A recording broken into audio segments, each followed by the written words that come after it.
lagi kita di Kick Andy Goes to Campus. Dan saat ini saya berada di Universitas Islam Internasional Indonesia di Depok. Apa topik kita kali ini? Yuk kita langsung masuk aja.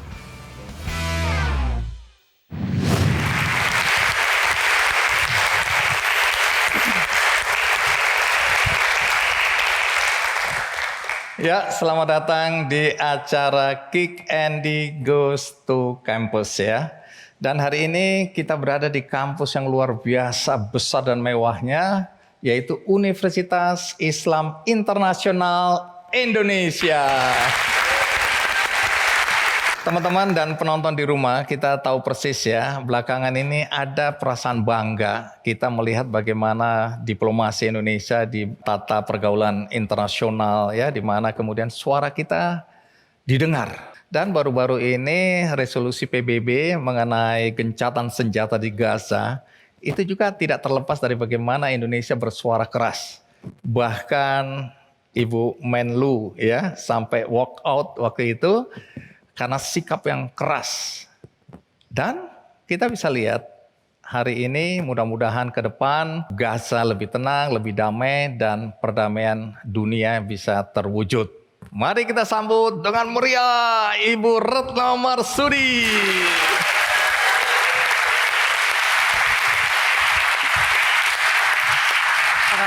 Bu Retno, matur nuwun. Anda boleh sapa-sapa. Terima kasih. Dan ternyata ini rumahnya Bu Retno, saya baru tahu. Wali amanat di tempat ini, di universitas ini. Kita berikan aplaus untuk posisi yang terhormat tadi ya. Bu Retno, ada tugas penting buat Anda. Yes. Untuk meyakinkan kami semua, termasuk saya, tentang peran Indonesia di dunia internasional. Dan apakah suara kita sebagai bangsa Indonesia itu didengar. Dan tentu saja apa prestasi yang sudah pernah atau sudah dicapai oleh Indonesia di dalam kurun waktu katakanlah 10 tahun belakangan ini. Pertanyaannya itu adalah pertanyaan yang memang selalu menggelitik. Selama 10 tahun ini kita jelas banget memperjuangkan kepentingan-kepentingan kita termasuk kepentingan ekonomi. Karena terjadi shift Mas Andi. Dulu kalau kita berdiplomasi banyak sekali memang menggunakan kata-kata yang bagus aja. Pokoknya asal bagus aja. Tapi agak ngambang gitu. Sekarang para diplomat lebih nginjek bumi. Dalam artian kalau sampai pada tingkat leaders pun kita ketemu, hello, hi, good to see you, bagus-bagus. Tek, langsung masuk ke kepentingan nasional masing-masing. Itu. Jadi kita jelas kita tahu apa yang kita perjuangkan. Itu di pilar pertama. Pilar keduanya itu lebih kepada kontribusi kita kepada dunia. Dan ini adalah amanah dari Undang-Undang Dasar kita bahwa kita harus ikut menjaga perdamaian dunia dan sebagainya. Nah di sini kita banyak sekali, tadi disebutkan di pembukaan mengenai masalah Palestina misalnya. Kita selalu ada di depan, di garis depan untuk membela bangsa Palestina. Dan tidak hanya berada di depan tapi kemudian mundur, enggak. Kita konsisten. Dan gak mudah Mas Andi untuk menjadi sebuah negara dengan mayoritas Muslim yang konsisten memperjuangkan atau mendukung perjuangan bangsa Palestina melawan penjajahan Israel sama sekali tidak mudah. Saya mungkin perlu ulang, sama sekali tidak mudah dan sama sekali tidak mudah. Pressure sangat luar biasa agar kita mundur. Tetapi saya mengatakan tidak. Kita tidak akan mundur untuk membela bangsa Palestina. Kemudian dalam konteks kontribusi Afghanistan. Afghanistan kita banyak sekali melakukan interaksi untuk mencoba memberikan atau mendukung pemberian akses yang setara bagi perempuan-perempuan Afghanistan di bidang pendidikan. Karena semua berawal dari pendidikan. Dan saya terus berada di garis depan untuk sekali lagi mendukung perempuan-perempuan Afghanistan untuk mendapatkan hak-haknya. Masih di dalam konteks kontribusi tetapi lebih kepada leadership. Kalau teman-teman ingat 2 tahun lalu 2022 kita menjadi presiden dari G20. Itu pada saat kita awal menjadi presiden 2022 Februari kemudian perang di Ukraina terjadi, itu semua pihak mengatakan waduh udah wassalam nih. Gak bakalan Indonesia akan mampu menavigasikan gejolak yang ada di dalam, karena di G20 ini semuanya negara besar, kebetulan pihak-pihak yang terkait ada di situ semua, jadi semua udah mengatakan udah nih, that's it. Gak bakalan G20 bisa bersatu, pasti pecah, pasti gak bisa kerja. Dan itu sejak dari Februari sampai November KTT, itu bisa dikatakan tiap hari kepala saya cenut, pressure sana sini, ditelepon sana sini. Tapi track record Indonesia sebagai negara yang menengah, kita ini sudah terlalu banyak menjembatani. Kita tahu dunia penuh dengan perbedaan dan sebagainya, biasanya kita menjembatani. Dan kebetulan bulan April, kebetulan saya wanita. Jadi wanita diberi oleh Tuhan sebuah hal yang mungkin nggak dapat dimiliki oleh laki-laki, lebih luas. Dan saya selama kita menjadi presidensi G20 itu saya datangi satu persatu capital ibu kota dari negara G20 hanya untuk mendengar. Listening is very important. Karena orang cenderung untuk ngomong aja, dia nggak mau dengerin. Padahal kunci sebuah sukses adalah antara lain dengarkan. Dengan mendengarkan kita tahu posisinya, kita gambarkan posisinya, kemudian kita bangunkan jembatan.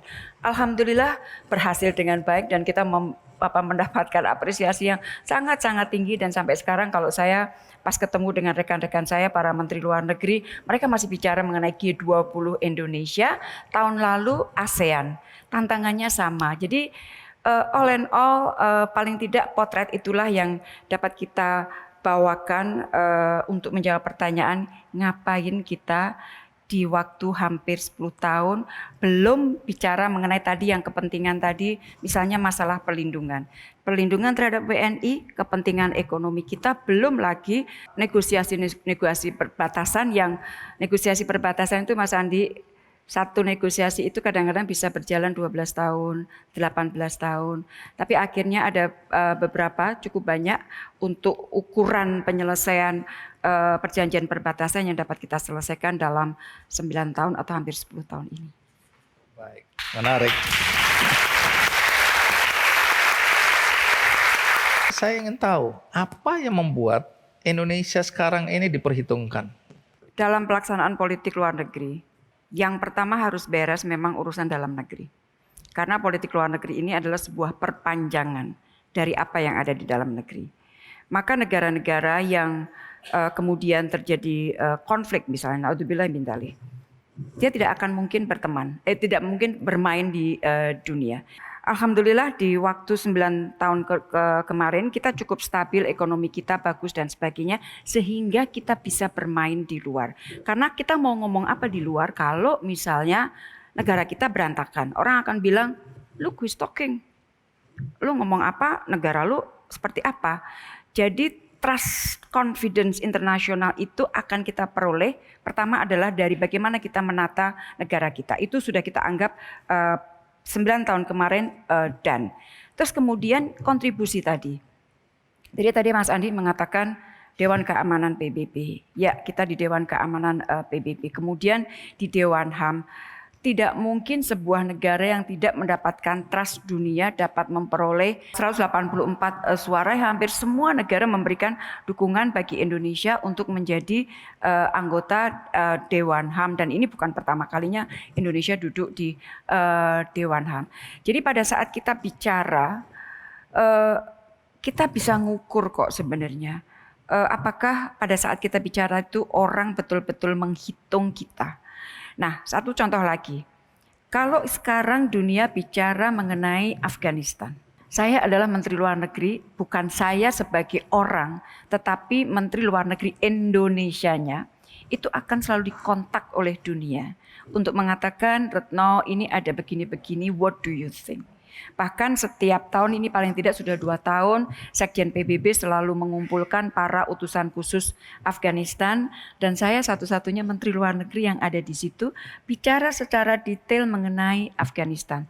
Baik dari sisi keperempuanannya maupun dari sisi yang lain dan bahkan terakhir kita baru saja bersama dengan Menteri Keuangan mengirimkan 10 juta dosis vaksin polio buatan Indonesia kepada Afghanistan karena Afghanistan itu satu dari 2 negara yang masih mengalami endemi polio.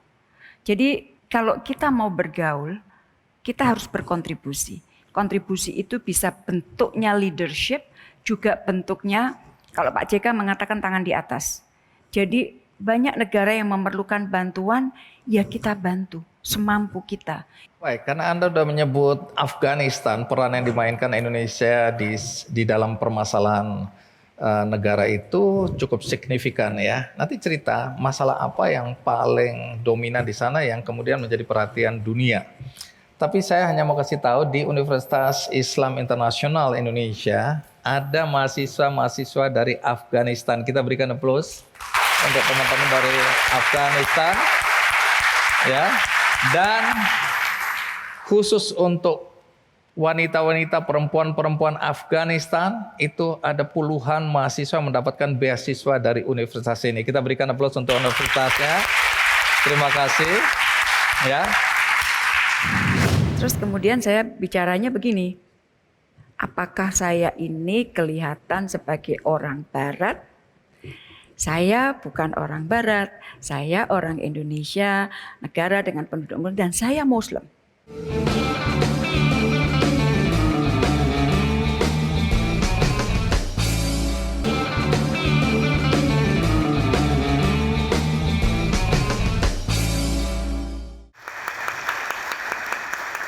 Masalah apa yang menjadi pokok persoalan yang menjadi perhatian dunia kalau kita bicara Afghanistan dan perempuan? Saya kira saya pas untuk menyuarakan ini karena apa? Saya perempuan, saya Muslim, saya datang dari Indonesia sebagai negara berpenduduk Muslim paling besar. Jadi pas saya bicara itu. Pas juga saya bicara mengenai masalah pendidikan bagi kaum perempuan Afghanistan. Karena saya ingat, saya bicara dengan Taliban. Saya berkomunikasi dengan mereka. Kemudian pada saat saya bicara mengenai masalah pendidikan untuk perempuan, salah satu di antara mereka mengatakan bahwa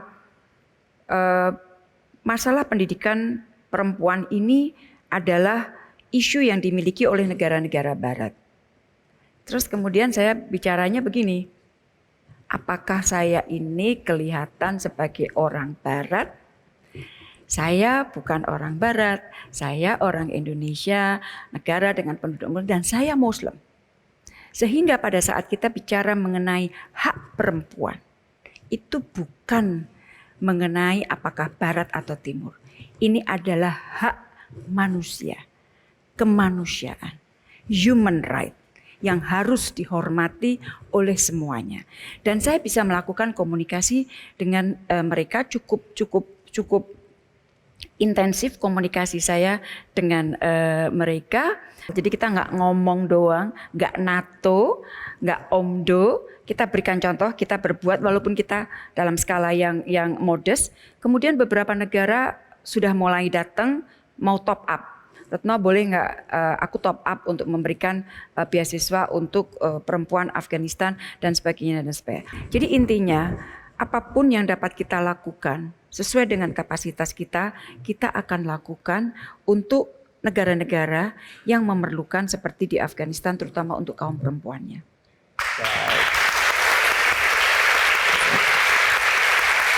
Ada pertanyaan yang menurut saya menarik. Bu Retno, Anda kan perempuan. Sementara pekerjaan diplomasi ini didominasi oleh laki-laki. Kemudian bagaimana Anda ya dipandang sebagai perempuan oleh diplomat-diplomat atau oleh negara-negara di Timur Tengah yang Muslim, di mana mungkin stereotipnya atau mindsetnya penghargaan terhadap perempuan itu tidak tinggi. Alhamdulillah saya nggak pernah merasa direndahkan. Mungkin bukan karena saya ndablek ya, Mungkin karena itu kalau menurut saya. Ini Anda perempuan yang Saya ini daplek memang. perempuan yang apa ya, sendaplek lah pokoknya gitu kan. Saya kira bukan karena saya sendaplek, tetapi kan kita tuh bisa mengukur pada saat kita bicara apakah orang itu mendengarkan atau dia pura-pura mendengarkan dan sebagainya.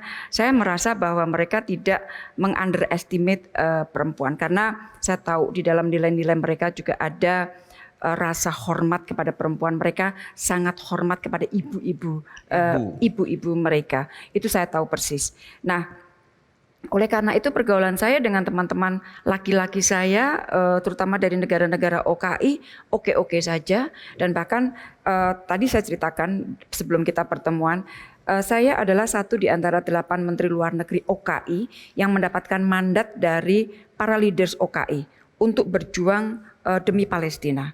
Dan dari 8 ini saya perempuan satu-satunya. Dan saya ini kalau ketemu dengan mereka tuh biasanya saya langsung hilang. Karena apa? Aku tuh kan cilik, Mas. Apalagi kalau udah giliran foto. Saya tuh dulu sama Menteri Luar Negeri Belanda tinggi banget. Jadi kalau giliran foto saya bilang gini, kita duduk aja ya. Karena kalau begitu berdiri itu saya langsung hilang gitu kan. Jadi itu nggak ada ya. Pamela bilang berdiri sama tinggi, duduk sama rendah. Ya, ini duduk sama tinggi. Duduk sama tinggi. Berdiri beda. Oke, kita duduk sama tinggi sekarang ini ya. Jangan ada yang berdiri. Nah, balik lagi. Jadi kita pernah dalam satu waktu, dan itu cukup lama, mungkin sekitar 2 minggu, 8 orang ini berjalan bersama untuk demi Palestina. Disitulah kita bicara dan sebagainya, dan saya mendapatkan privilege bahwa setiap kali kita berdiskusi, mereka selalu tanya, "Sis, what do you think?" Jadi Anda dihargai nih ya. Alhamdulillah. Ada 4 prioritas dalam diplomasi yang Anda selalu ingatkan kepada generasi penerus Anda atau kepada mahasiswa, kepada anak-anak muda, ya, ekonomi, kedaulatan. Tapi saya masuk kepada perlindungan terhadap warga negara Indonesia dan badan hukum kita di luar negeri. Tapi kita masuk kepada manusianya aja, badan hukumnya untuk sementara mungkin waktunya nggak cukup ya. Tadi kan Anda mengatakan bahwa negara hadir dalam setiap kasus yang terjadi di luar negeri. Maaf ya, di luar sana saya mendengar suara-suara seakan-akan negara tidak hadir. Ya, banyak ya NGO atau komunitas yang mempertanyakan negara di mana ketika mayat-mayat perempuan pulang di dalam peti jenazah atau harus dipulangkan dalam keadaan tidak bernyawa. Kemudian ada hukuman mati dan seterusnya. Boleh cerita 1 atau 2 kasus yang menunjukkan bahwa negara betul-betul hadir sebagaimana yang Anda ceritakan tadi? Masalah pelindungan WNI ini sebenarnya masalah yang harus ditangani secara komprehensif, dalam artian hulu sampai hilir. Kebetulan Kementerian Luar Negeri, para diplomat ini kebagian di bagian hilirnya. Hilir ini akan lebih sulit kalau hulunya nggak ditata. Jadi misalnya orang yang harusnya berangkat ke negara X diperlukan untuk pekerjaan X gitu ya, Y, harusnya kan dididik untuk dipersiapkan bekerja dengan requirement begini-begini. Tetapi di kita banyak sekali yang pokoknya asal masuk dikirim. Si penerima dia membayar mahal dan sebagainya, sehingga di situ biasanya terjadi awalnya dispute. Kemudian terjadi kejadian-kejadian yang macam-macam. Oleh karena itu, selama hulu tidak ditata, hilirnya juga terus akan mengalami kasus yang satu kasus diselesaikan, 10 datang lagi. Terus begitu. Itu satu kenyataan. Maka saya selalu bicara bahwa tolong dong hulunya ditata dong, ditata. Dan sekarang banyak sekali masalah perdagangan manusia ya Mas Andi. Dan saya tuh selalu bilang sama tim saya untuk pelindungan itu jago, tuh thumbs up. Dan saya sampaikan teorinya begini, semakin orang itu tidak mampu, maka mesin perlindungan negara harus semakin besar. Kalau orang yang kaya, punya kedudukan dan sebagainya, dia bisa melindungi dirinya sendiri. Tapi kalau orang yang dalam kondisi ekonomi yang tidak kuat dan sebagainya, disitulah negara diperlukan. Melindungi. Sistem mesin perlindungan negara harus lebih besar untuk orang-orang kecil. Dan kalau ini Saya bekerja dengan seluruh hati saya. Kenapa? I was there. Saya merasakan bagaimana menjadi kecil. Saya kan bukan datang dari anak keluarga kaya Mas Andi. Keluarga saya sangat biasa. Biasa sekali. Saya tahu apa rasanya lapar. Saya tahu bagaimana rasanya saya ingin sesuatu tapi saya nggak bisa beli. Jadi I was there. Oleh karena itu biasanya dengan teman-teman dari tim perlindungan, begitu ada laporan masuk, saya bilang, teman-teman tolong cari tahu ini apa dan sebagainya. Karena buat saya orang-orang seperti itu yang harus kita bantu. Kemudian dalam 9 tahun terakhir ini 360 WNI dapat kita selamatkan dari hukuman mati. Sebenarnya masalah hukuman-hukuman ini kan sebenarnya negara tidak bertugas untuk mengambil alih kalau ada tindakan kriminal, ya kan? Tindakan kriminal kan menjadi tanggung jawab. Tetapi negara harus mendampingi agar hak-hak hukumnya dia terpenuhi.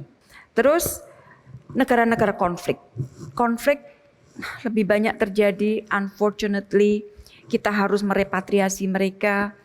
Dalam 9 tahun ini kita itu merepatriasi 18.021. Yang paling terakhir Gaza. Gaza itu penduduk kita, warga negara kita itu tidak banyak. Jumlahnya mungkin 8, kalau tidak salah 8. Tapi tingkat kesulitannya sangat luar biasa.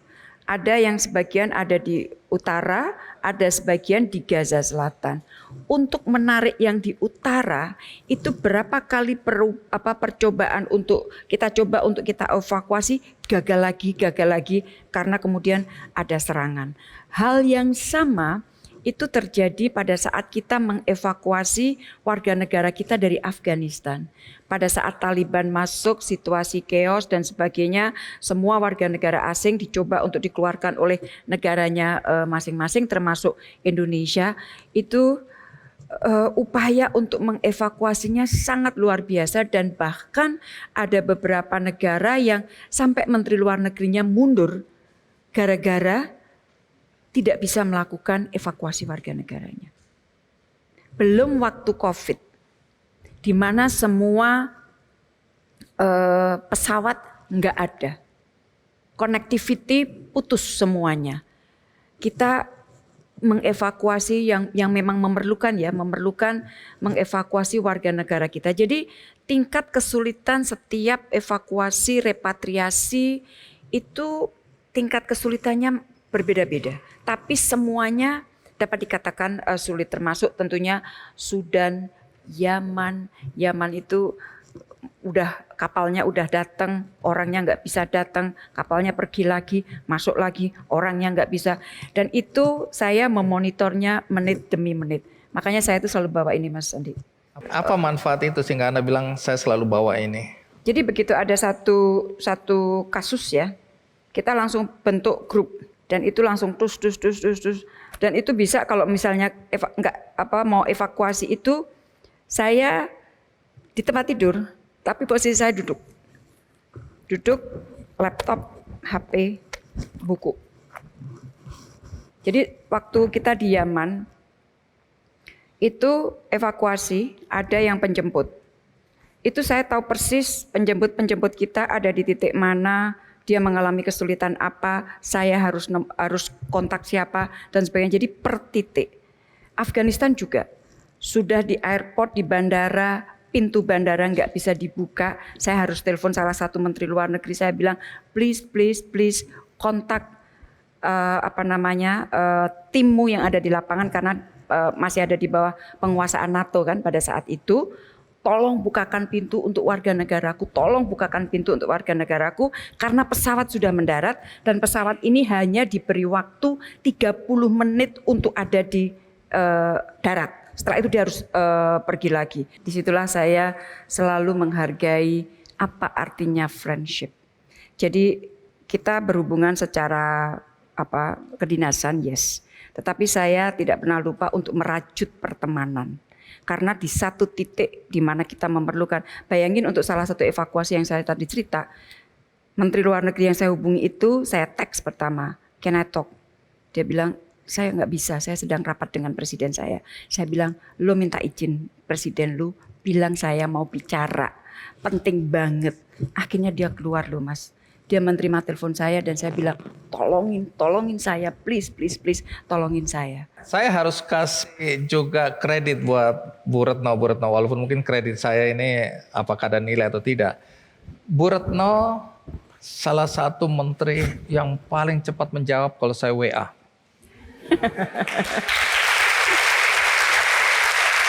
Jangan tangan dulu. Kalau saja itu waktu santai, saya bilang ya sudahlah, ini kan hubungan antar manusia. Tapi ada satu waktu di mana saya WhatsApp, nggak lama kemudian dijawab dan baru saya kaget. Beliau ini ada di satu forum internasional yang memerlukan konsentrasi, fokus dan sedang berjuang untuk Indonesia. Masih sempat balas loh WA saya. Apa pentingnya saya dalam hidup beliau ini katanya. Tapi friendship itu nilainya tinggi sekali. Dan saya tambahkan satu lagi. Tadi kan Bu Retno bilang kalau bicara tentang kemanusiaan, bicara tentang kebaikan, bahkan ini melibatkan emosi pribadi ya. Dan itu terjadi teman-teman. Saya ini bikin benihbaik.com untuk membantu saudara-saudara kita yang membutuhkan dukungan kita. Ketika saya datang ke Bu Retno, saya bilang, Bu, bikin aja pakai HP biasa aja. Tolong endorse tanda kutip, bilang ayo kita dukung kebaikan melalui Benih Baik. Enggak, dilakukan dengan sangat proper, pakai bendera, seakan-akan ini betul-betul forum resmi ini. Terima kasih Bu Retno. Terima kasih. Saya selalu bilang, eling Mbak, kamu datang dari mana?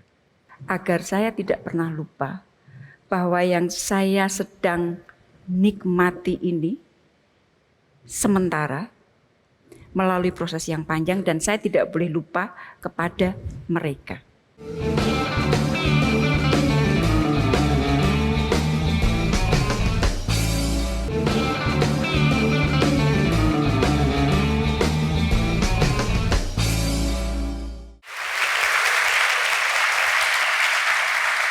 Bu Retno, emang dari dulu Anda punya cita-cita jadi diplomat? Pekerjaan orang tua dulu?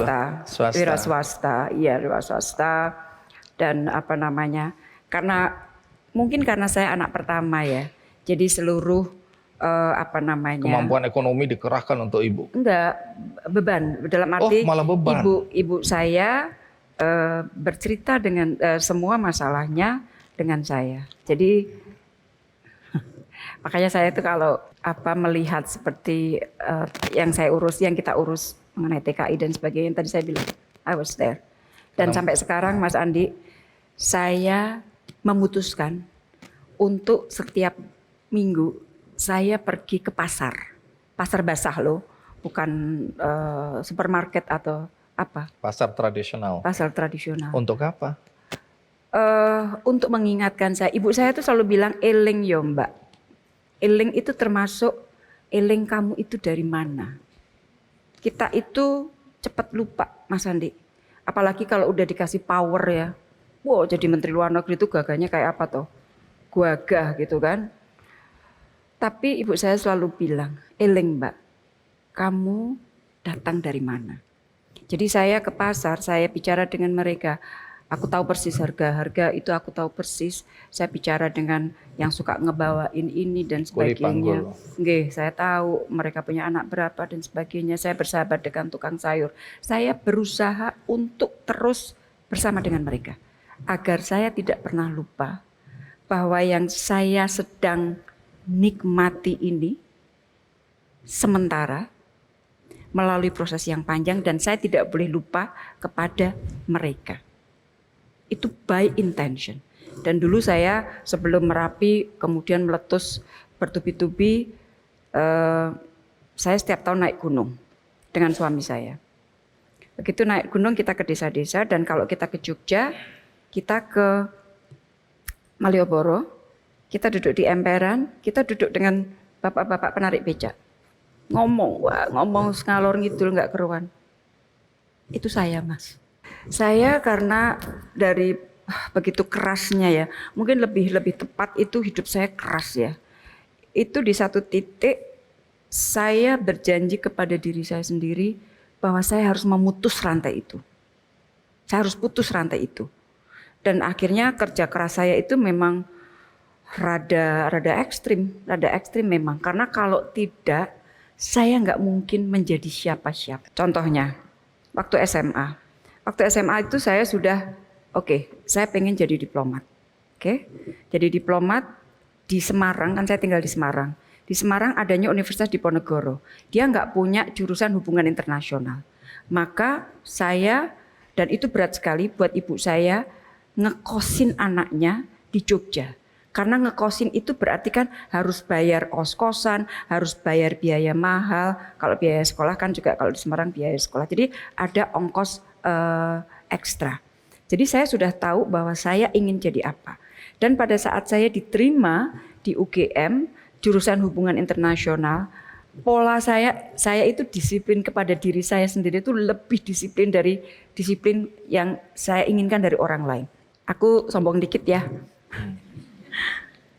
Saya waktu itu adalah wisudawan tercepat di UGM pada saat itu. Karena itu gila aja. Saya pikir aku kalau suruh ngulangi kayaknya nggak kuat juga ya. Ritmenya itu kuliah, pulang ke kos-kosan, jam 9. Itu waktu itu TV-nya cuma TVRI toh. Dunia dalam berita, nonton TVRI. TVRI udah tidur. Tidur jam 2 saya bangun. Bangun tahajud.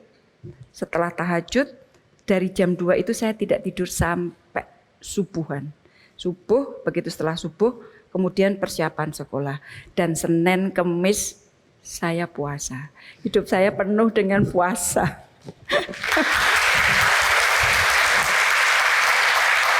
Itu Anda lakukan dengan kesadaran bahwa Anda ingin meringankan beban orang tua.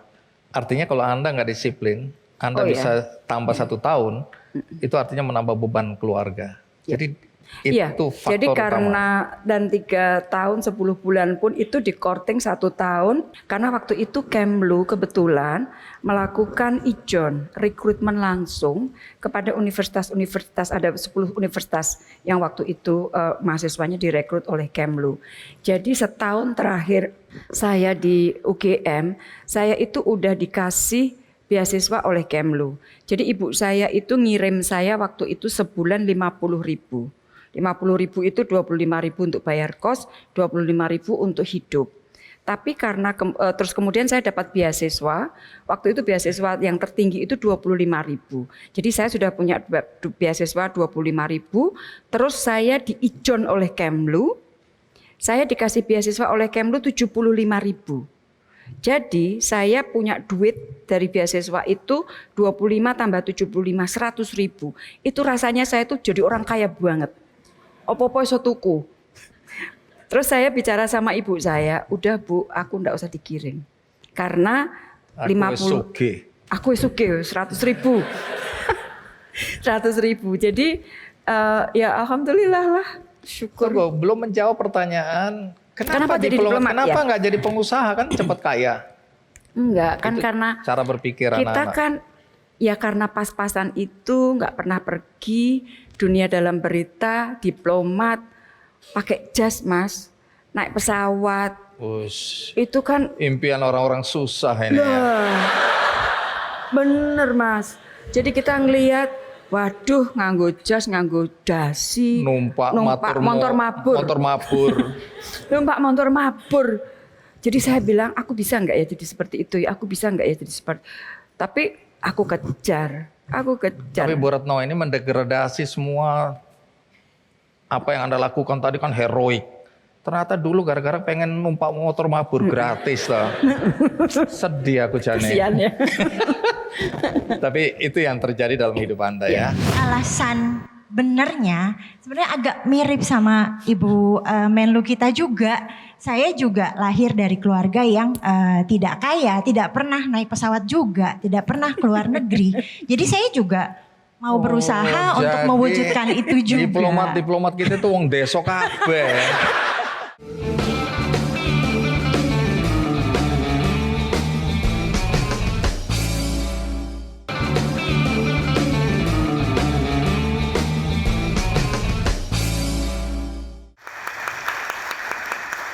Nah, sekarang kita ke diplomat muda ya. Baik, ke Mbak Erli dulu. Apa Erli juga jadi diplomat gara-gara pengen naik pesawat gratis? Salah satunya. Aduh. Oke, dulu kenapa ingin Iya. jadi diplomat? Saya sarjana hukum. Jadi profesi diplomat bagi mahasiswa yang kuliah di jurusan hukum, hubungan internasional, itu adalah suatu profesi yang diperkenalkan kepada kita. Jadi kemudian kita familiar tentang profesi tersebut dan men-trigger kita untuk mengetahui apa sih profesi ini. Dan itu menarik saya untuk menerjuninya.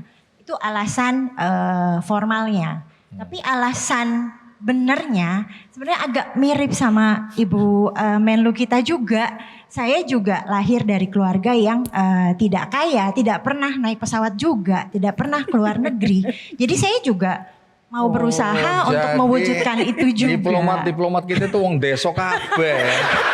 Dengar-dengar orang tua transmigran ya. Jadi kakek nenek saya dari keduanya itu bertransmigrasi dari wilayah di Jawa, Jawa Barat dan Jawa Tengah ke Lampung. Kemudian orang tua saya mencari kehidupan yang lebih baik ke Jakarta. Saya lahirnya di Jakarta. Oke. Jadi memang kemudian kelampungannya kemudian mendorong ibu saya menyekolahkan saya kembali kuliahnya di Lampung. Oh, balik lagi. Iya, S1 saya di Universitas Lampung. Udah berapa lama di Kemlu? Kurang lebih 18 tahun. Jadi 18 kalau dibilang muda, kalau kategori mungkin muda dewasa. Madya.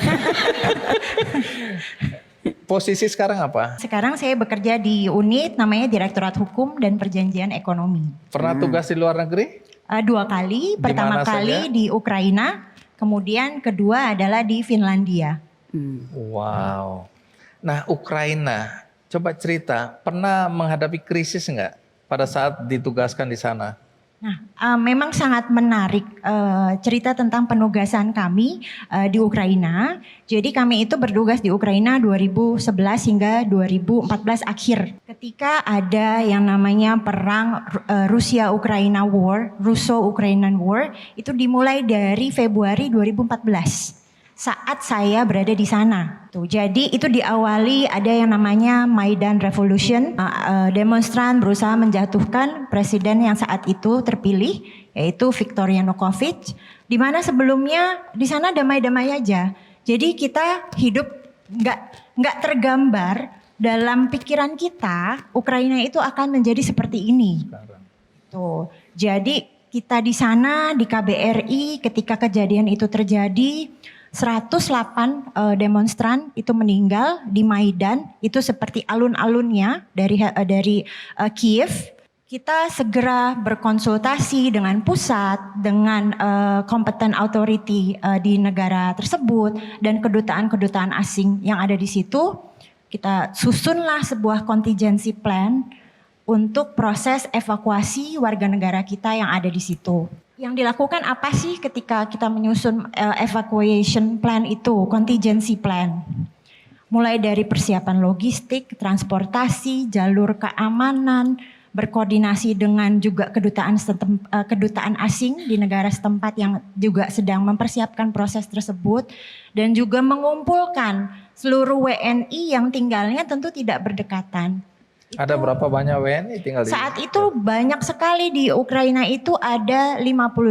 Ngapain mereka? Kalau di Ukraina WNI-nya itu adalah spa terapis bekerjanya.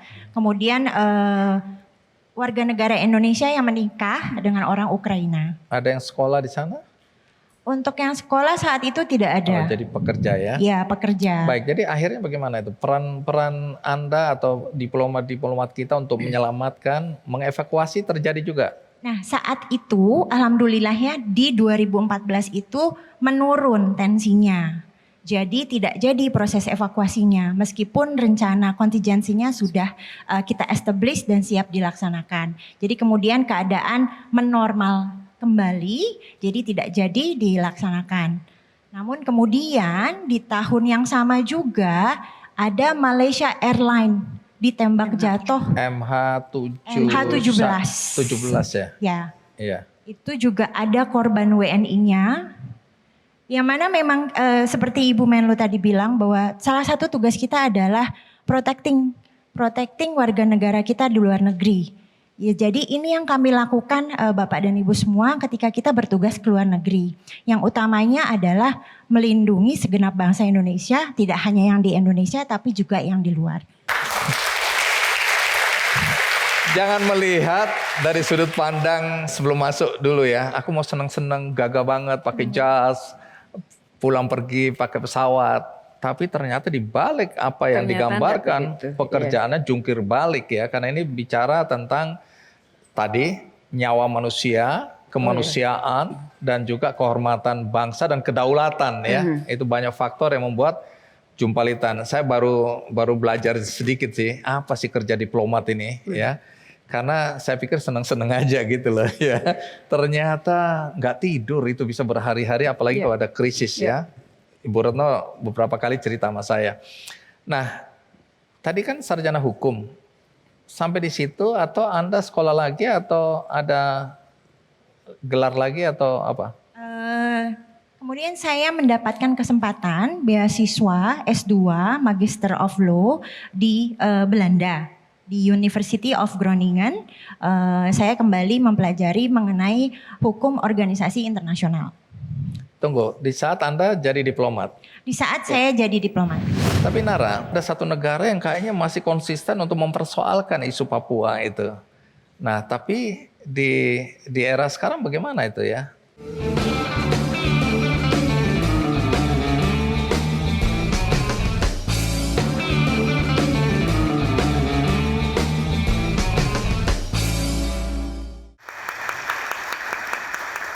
Nah, ke Nara. Nara udah berapa lama bekerja di Kemlu ini?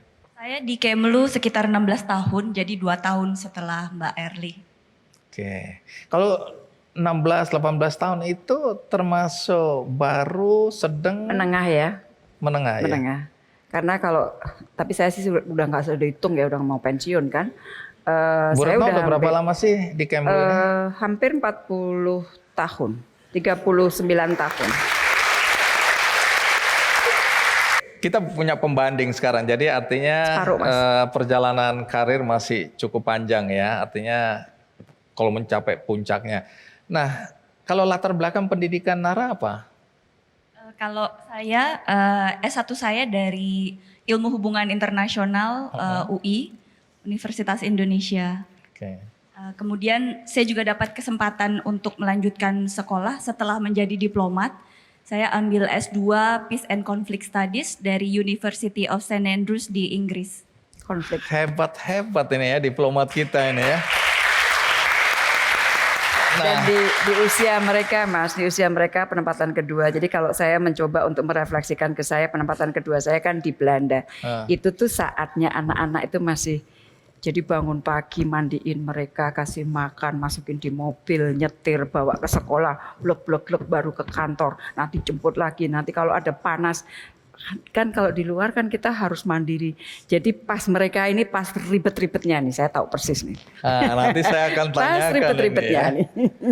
Oke, ini yang nggak terbayangkan ya. Tadi kan saya selalu berpikir bahwa kalau diplomat laki-laki, kalau katakanlah ada istrinya, ya sudahlah istri kamu urus semua anak-anak, aku fokus pada karir. Kalau perempuan bagaimana? Nanti akan saya tanyakan ya. Nah, Nara kembali lagi. Nara sekarang posisinya apa? Saya sekarang memegang 2 isu, Bang. Yang pertama saya jadi koordinator isu hak-hak kelompok rentan. Jadi perempuan, anak-anak, penyandang disabilitas.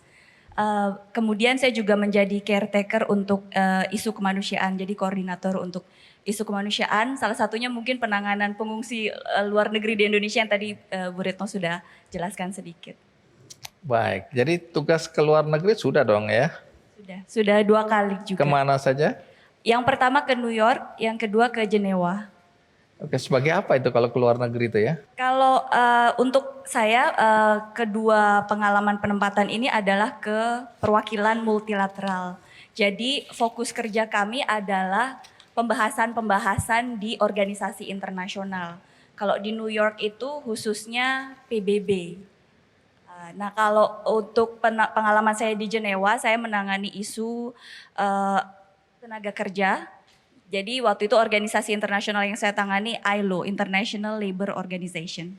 Nara ini di media sosial videonya itu masih beredar ya. Jadi ada satu video yang viral bagaimana diplomat kita bicara tentang isu Papua dan dia bersuara tegas di situ. Dan kemudian beredar juga video Nara, itu lebih lama lagi kalau nggak salah ya. Karena video ini masih relatif baru, tapi Nara kemudian videonya muncul juga pada isu yang hampir sama atau sama, yaitu tentang Papua. Nah, Nara, kabarnya waktu itu bukan delegasi, tapi Nara sendiri ya, atau delegasi kecil itu, saya nggak tahu posisi, tapi waktu itu Nara mewakili Indonesia untuk bersuara atas isu apa? Jadi kalau pada saat pertemuan itu tahun 2016, pada saat itu saya memang sedang bertugas di PT RI New York. Nah kebetulan pada bulan Oktober ya kalau nggak salah itu adalah sedang sidang Majelis Umum PBB. Jadi memang. Jadi PT RI itu artinya memang di New York. PBB ya, iya, PBB ya. PBB, karena ada iya. KBRI, ada PBB. Betul. Oke. Betul. Jadi waktu itu memang sedang pelaksanaan sidang Majelis Umum PBB. Dan memang saat SMU PBB itu setiap negara memiliki kesempatan untuk menyampaikan pernyataan nasional. Ternyata setelah kami amati, karena kan memang tugas kami juga untuk melaporkan ya perkembangan setiap pertemuan. Nah di situ kami mengamati bahwa ada beberapa pihak yang kemudian menyampaikan pernyataan nasional yang menyebut-nyebut isu yang terkait dengan Indonesia. Yang diulang-ulang ya. Betul, jadi pada saat itulah sesuai dengan tanggung jawab kami bahwa kita harus menyediakan jawaban supaya apa yang mereka sebutkan itu tidak menimbulkan kesalahpahaman.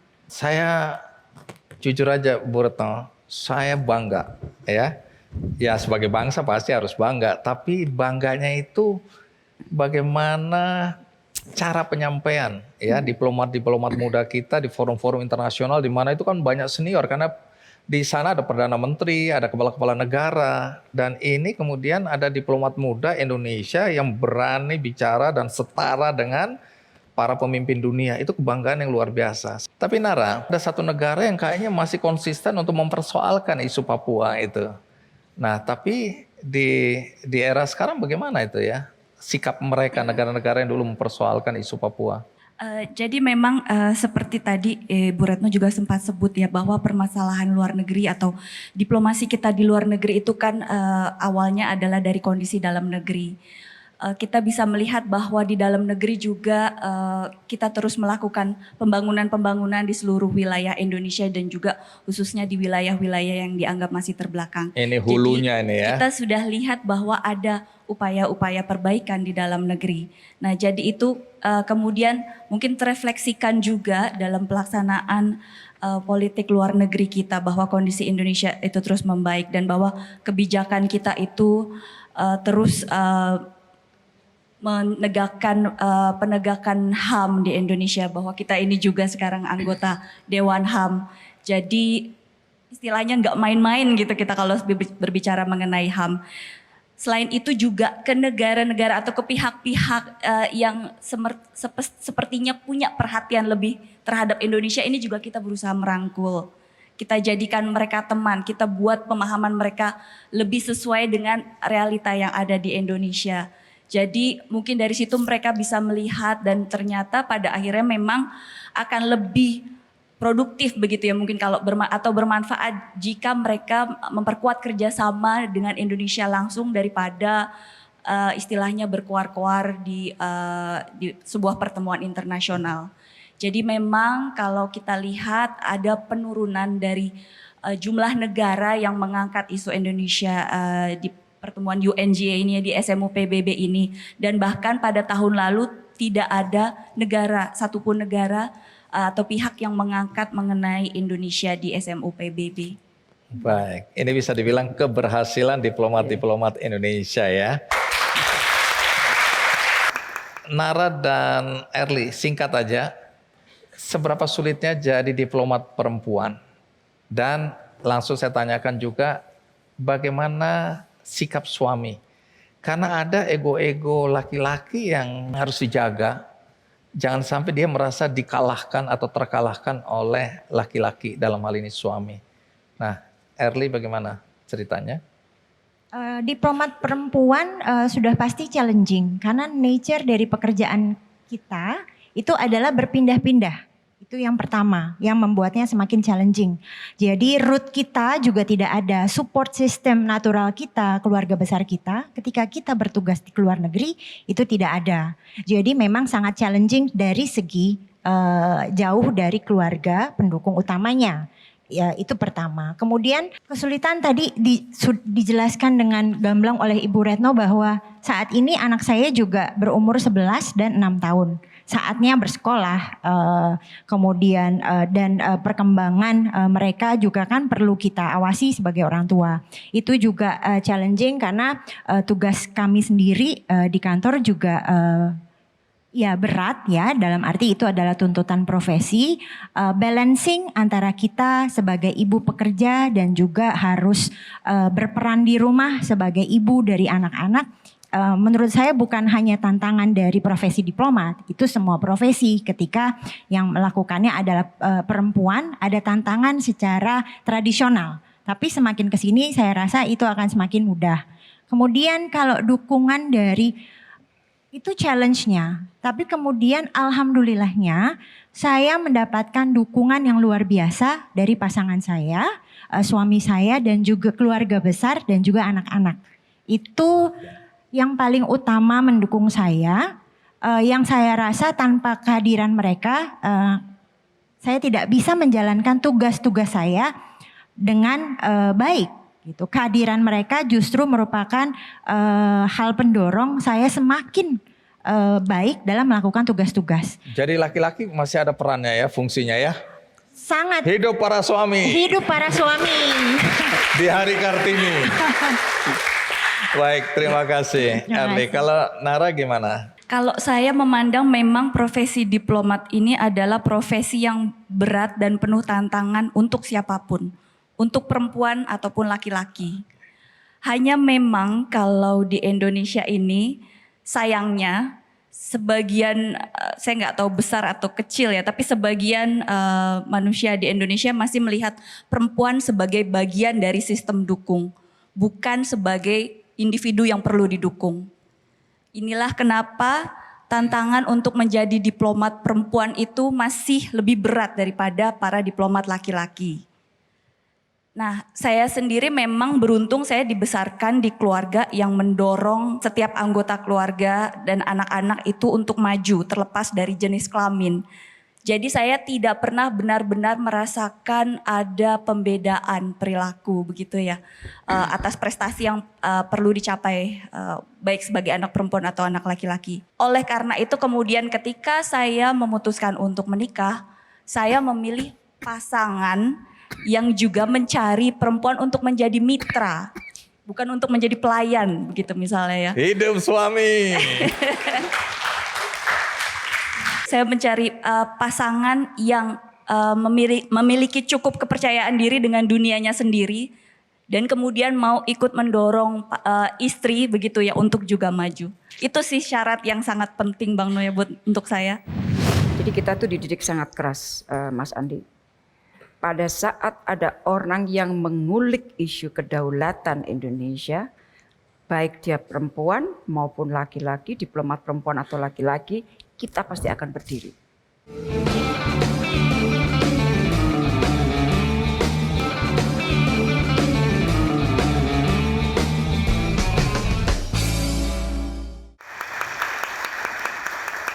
apa yang mau Anda sampaikan kepada semua anak muda atau siapapun lah yang menonton acara ini tentang pentingnya menjalankan peran diplomasi, mewakili negara tercinta kita ini? Oke, jadi dari sisi diplomasi dulu. Kita ini dididik tadi, dua adik perempuan saya menceritakan mengenai masalah kedaulatan kan. Jadi kita tuh dididik sangat keras, Mas Andi. Pada saat ada orang yang mengulik isu kedaulatan Indonesia, baik dia perempuan maupun laki-laki, diplomat perempuan atau laki-laki, kita pasti akan berdiri. Kita pasti akan berdiri dan kita pasti akan bertahan. Itu tuh didikannya sangat keras untuk bela negara dalam tanda kutip ya. Jadi pokoknya begitu kedaulatan diutik, kita pasti berdiri dan kita pasti akan lawan itu. Ilmu diplomasi dari waktu ke waktu itu berubah. Waktu saya masuk ke Kemlu 85-86, saya tidak dibekali ilmu pelindungan warga negara setebal sekarang. Perjalanannya kemudian ilmu yang terkait dengan diplomasi ekonomi, diplomasi pelindungan menjadi komponen yang sangat dominan. Tetapi kita bicara di 2045, ilmu-ilmu lain pasti akan muncul. Misalnya ilmu yang terkait teknologi informasi, artificial intelligence, cyber dan sebagainya. Itu pasti akan menjadi komponen-komponen. Sehingga ilmu yang kita berikan untuk pendidikan tidak sifatnya statis, tapi dinamis sesuai dengan kebutuhannya.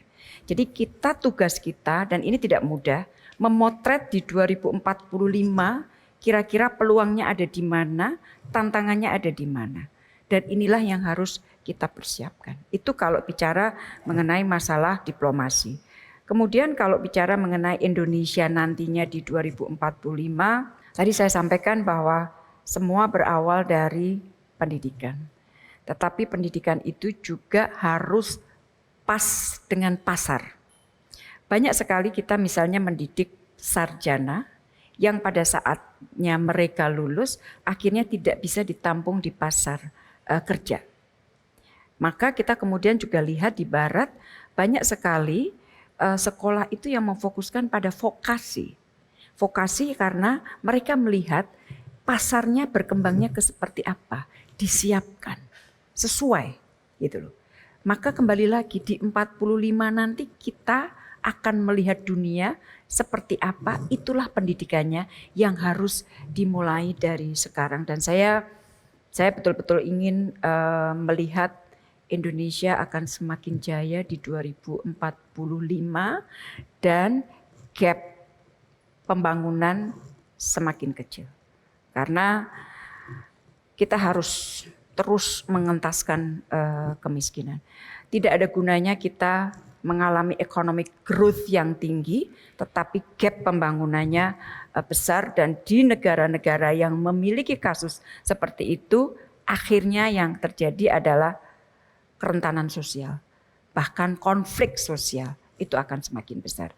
Jadi kalau Indonesia jaya, kalau Indonesia makmur, buatlah kemakmuran itu untuk semua. Dan untuk kaum perempuan, be brave and never give up. Itu selalu saya ini. Be brave. Never give up. Harapan saya tentu apa yang tadi disampaikan oleh Bu Retno Marsudi dan juga ada Nara dan Erli tadi berkaitan dengan tugas diplomasi atau para diplomat Indonesia untuk menjaga dan membangun citra bangsa. Jadi kita harus bangga sebagai bangsa Indonesia. Anda sudah mendengarkan, suara kita didengar. Jangan anggap enteng Indonesia. Kita harus bangga dan kita melanjutkan kebanggaan itu agar Indonesia menjadi jaya sama seperti yang diharapkan oleh Bu Retno dan kita semua yang ada di sini dan siapapun yang menonton acara ini. Semoga topik kita kali ini memberikan inspirasi bagi siapapun yang menontonnya. Dan bagi Anda tadi yang tidak menonton dari awal, jangan khawatir karena kita akan bisa menyaksikan tayang ulangnya di metrotvnews.com. Dan ada cuplikannya di channel YouTube, Kick Andy Show. Kita berikan aplaus sekali lagi. Baik, kita panggil Pak Sandradi Irwan dari Ming untuk hadir dan juga diikuti oleh Greenie dari benihbaik.com. Kita berikan aplaus. Ya, terima kasih Pak Irwan. Terima kasih juga Grini mewakili Benih Baik. Jadi teman-teman, kolaborasi kebaikan itu bisa kita lakukan bersama-sama ya untuk mendukung gerakan membantu saudara-saudara kita, dan Ming Promotion ini orang baik di depan saya yang membantu untuk mempromosikan semua gerakan kebaikan itu di semua platform yang dimiliki oleh Ming Promotion. Bayar atau tidak? Pro bono dari zaman awal mula COVID ya. Jadi kita sebarkan kebaikan itu. Jadi terima kasih secara resminya silakan diberikan kepada Grini sebagai Chief of Partnership benihbaik.com. Baik, kenapa Anda diajak berbuat baik dan itu tanda kutip sebenarnya nilainya secara rupiah tinggi dan Anda bersedia pro bono? Mulainya itu memang dari pandemik COVID kemarin. Karena kami dari Ming Promotion ini kan memiliki truk yang punya LED.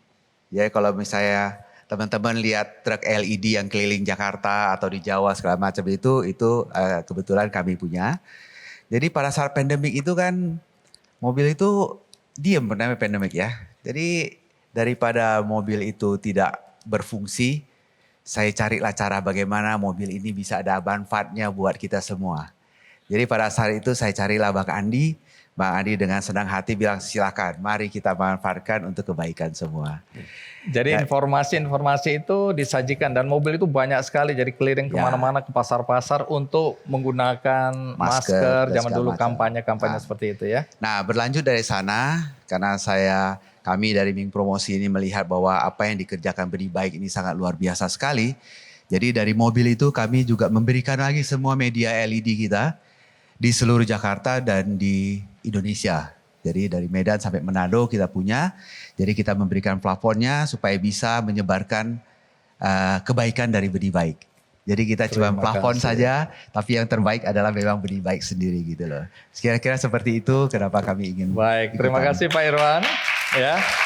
Dan ini awalnya karena mobilnya nggak bisa bergerak, jadi daripada nganggur bolehlah berbuat baik. Tapi setelah pandemi selesai masih berlanjut sampai hari ini. Masih berlanjut sampai hari ini karena memang programnya Benih Baik ini luar biasa sekali. Ya di sini juga mungkin kesempatan juga saya mau berterima kasih karena Benih Baik bersedia menyebarkan kebaikannya melalui media Ming Promotion. Terima kasih. Dari Grini ada penjelasan apa manfaat yang didapatkan melalui gerakan kebaikan bersama Ming Media Promotion. Oh ya, ini terima kasih banyak Pak Irwan, ini luar biasa sekali dengan Ming Promotion ini. Jadi banyak sekali kegiatan yang dilakukan. Mulai dari dompet siaga, dompet kebaikan. Nah, dompet siaga itu apa sih? Dompet siaga itu kalau ada orang yang benar-benar butuh saat itu juga. Nah, itulah Benih Baik mengeluarkannya dari dompet siaga. Dompet kebaikan untuk semua kebaikan yang diperlukan apa aja. Kemudian program-programnya ada program Ramadan, program Idul Adha juga, dan yang akan datang Ming ini juga akan bersama Benih Baik membantu anak-anak di Nusa Tenggara, Bang Andi. Dan juga tadi sempat diskusi sebentar, rupanya beliau juga tertarik untuk isu lingkungan dan akan bersama-sama Benih Baik juga membantu sampai di proyek karbon. Baik, ya. Jadi teman-teman, di Benih Baik ada 3 pilar, ada pendidikan, di sini bisa membangun sekolah, bisa beasiswa, bisa sarana prasarana lainnya. Di sini di tengah ada pilar lingkungan. Jadi kami lagi sibuk dengan emisi karbon dan seterusnya, dan ada UMKM. Kami juga banyak membantu UMKM pelatihan, ya, kemudian pendampingan dan tanda kutip permodalan. Terima kasih. Wassalam.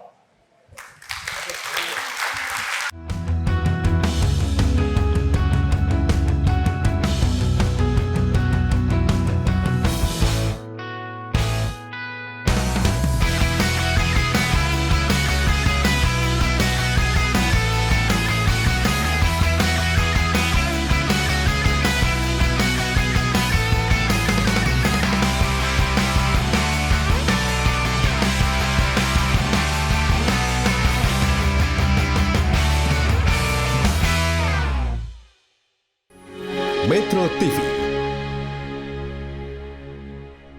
Jelajahi cara baru mendapatkan informasi. Download Metro TV Extend sekarang.